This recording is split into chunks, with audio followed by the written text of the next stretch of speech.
कर्म भूमि से मातृभूमि जल संचय के इस कार्यक्रम में मंच पर विराजमान केंद्रीय जल शक्ति मंत्री के जिनका कि पूरे देश के अंदर जल जीवन मिशन और जल संचय को लेकर के जो अभियान चल रहा है और राजस्थान के 40,000 गांवों में जल संचय जन भागीदारी के माध्यम से जो राजस्थान का भला करने वाले ऐसे हमारे जल शक्ति मंत्री CR पाटिल जी का जोरदार ताली बजा करके आप सभी स्वागत और अभिनंदन करें। हमारे प्रभारी झुंझुनू जिले के सामाजिक न्याय अधिकारिता विभाग के मंत्री भाई अविनाश गहलोत जी, कैबिनेट मंत्री जल स्वास्थ्य अभियान विभाग कन्हैयालाल चौधरी जी, हमारी झुंझुनू की जिला प्रमुख पार्टी की जिला अध्यक्ष भाई हर्षिनी कुलहरी जी, हमारे विधायक खेतरी धर्मपाल गुर्जर जी, विधायक झुंझुनू राजेंद्र भामू जी, विधायक दोन गोवर्धन वर्मा जी, प्रदेश की महामंत्री पूर्व सांसद संतोष अहलावत जी, प्रदेश के उपाध्यक्ष मुकेश दादी जी, हमारे बोर्ड के चेयरमैन भाई रामगोपाल सुधार जी, ओबीसी आयोग के सदस्य पवन मांडविया जी, पूर्व सांसद झुंझुनू नरेंद्र खीचर जी, प्रदेश मंत्री विजेंद्र पूनिया जी, पूर्व विधायक शुभकरण चौधरी जी, प्रत्याशी पिलानी राजेश दहिया जी, पूर्व विधायक सुभाष पूनिया जी, पूर्व विधायक JP चंदेलिया जी, चेयरमैन रूकटा ग्रुप अनिल रूकटा जी, दिनेश राजपुरोहित जी, कैलाश हाकिम जी, पूर्व प्रधान चिड़ावा कैलाश मेघवाल जी, विशंबर पूनिया जी, कुलदीप सिंह जी, कर्नल हेम सिंह जी, महेश चंद जी एवं मेरे सामने बैठे मेरे सभी पूजा योग बुजुर्गों, नौजवान दोस्तों और इतनी बड़ी संख्या में मेरी माता बहनों, सबसे तो पहले तो मैं आप सभी का अभिनंदन करता हूं, वंदन करता हूं, आप सभी को मैं प्रणाम करता हूं।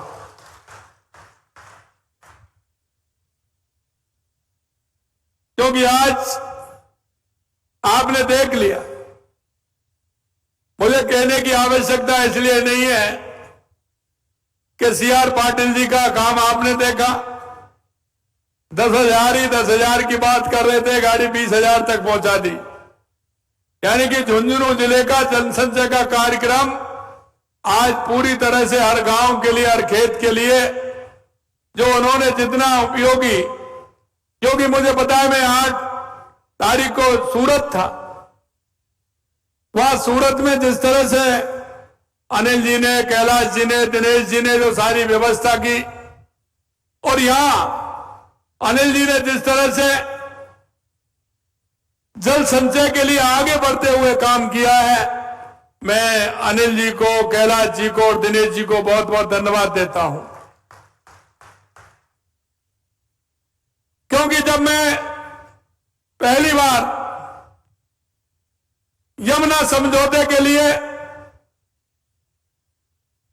CR पाटिल जी के साथ जब मैं दफ्तर में गया दिल्ली, आपने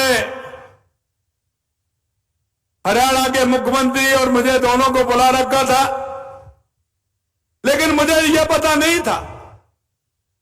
क्योंकि हम तो यमुना समझौते के MOU के लिए गए थे।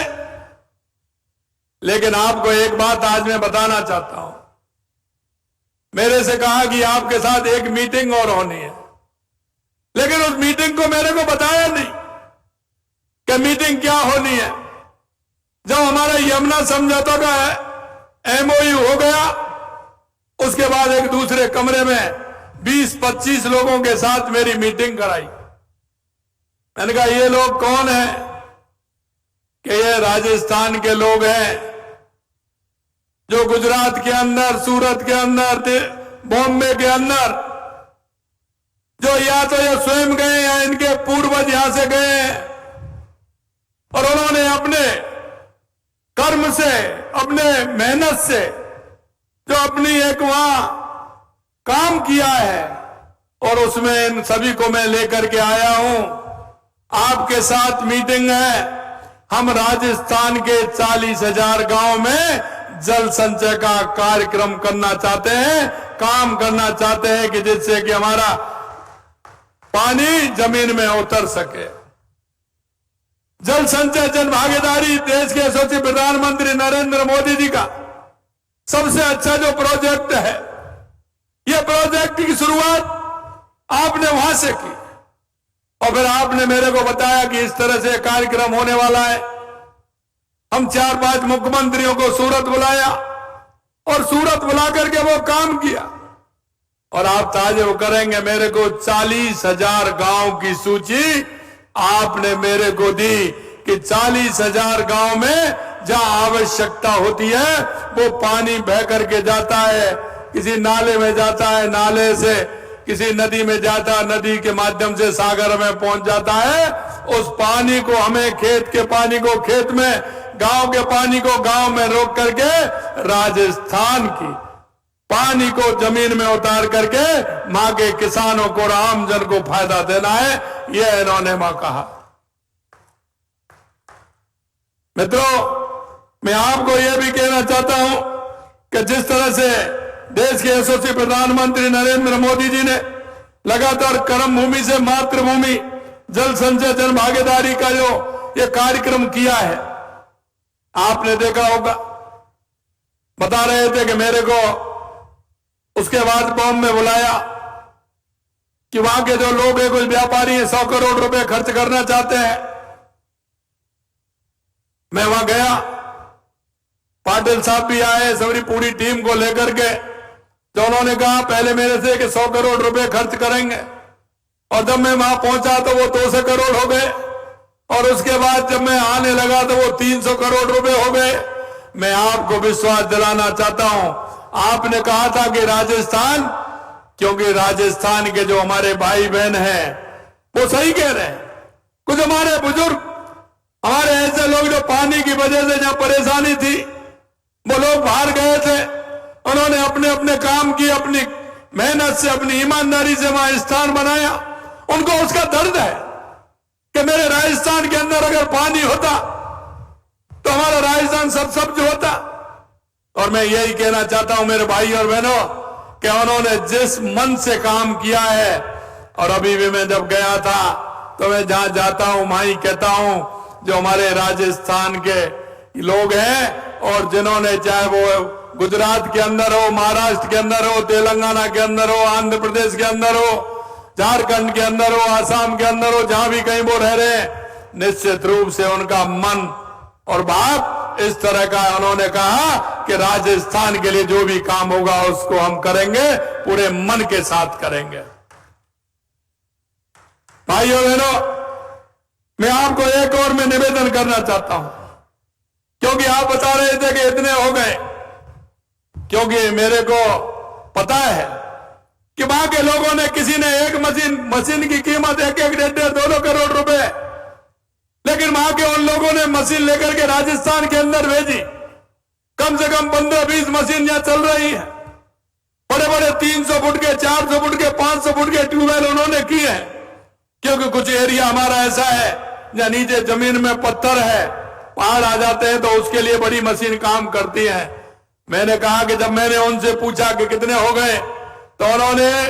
पिछले दिनों में 10-12 हजार ट्यूबवेल खोद करके उन्होंने बड़ी बड़ी मशीनों से काम किया है।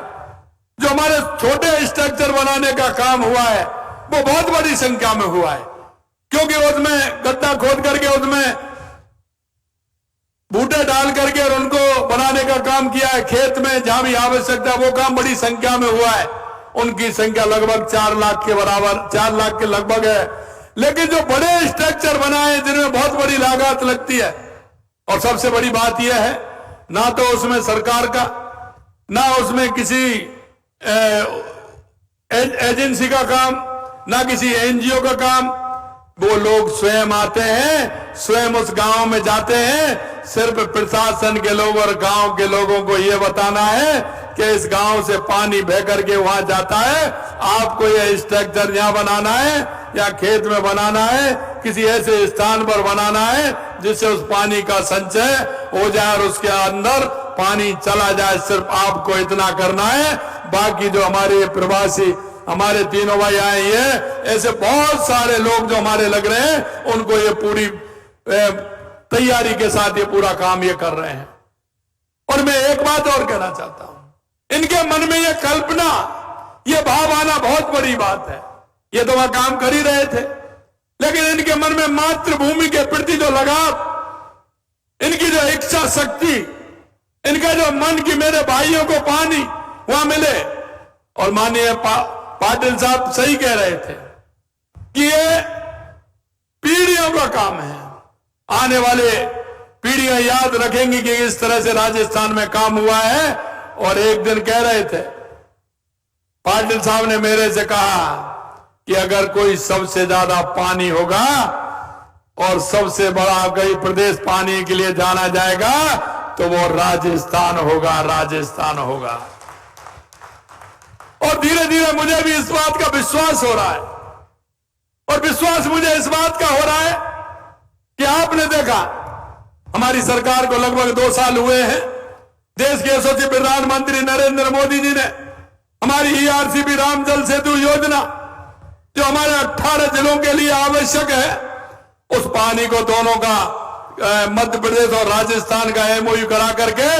और वो योजना 77,000 करोड़ रुपए की स्वीकृति करने का काम हमारे देश के यशस्वी प्रधानमंत्री नरेंद्र मोदी जी ने और आप माननीय CR पाटिल जी के समय में यह काम हमारा जिस तरह से हुआ है। मैं आपसे एक बात और कहना चाहता हूं, यही नहीं, यमुना जल समझौता जो हमारे शेखावाटी का बहुत बड़ा काम है, मैं कांग्रेस के लोगों से कहना चाहता हूं, क्योंकि ये कांग्रेस के लोग वो लोग हैं, भाई साहब, यहां कई बार शिलान्यास भी इन लोगों ने कर दिया, चुनाव के समय में पत्थर भी लगा करके चले गए। यहाँ के बड़े बड़े लोग कांग्रेस में मंत्री भी रहे, केंद्र में भी मंत्री रहे, लेकिन उन्होंने यमुना जल के नाम पर 1% कोई काम नहीं किया, 1% काम नहीं किया। मैं धन्यवाद देना चाहता हूं हमारे देश के यशस्वी प्रधानमंत्री नरेंद्र मोदी जी को कि उन्होंने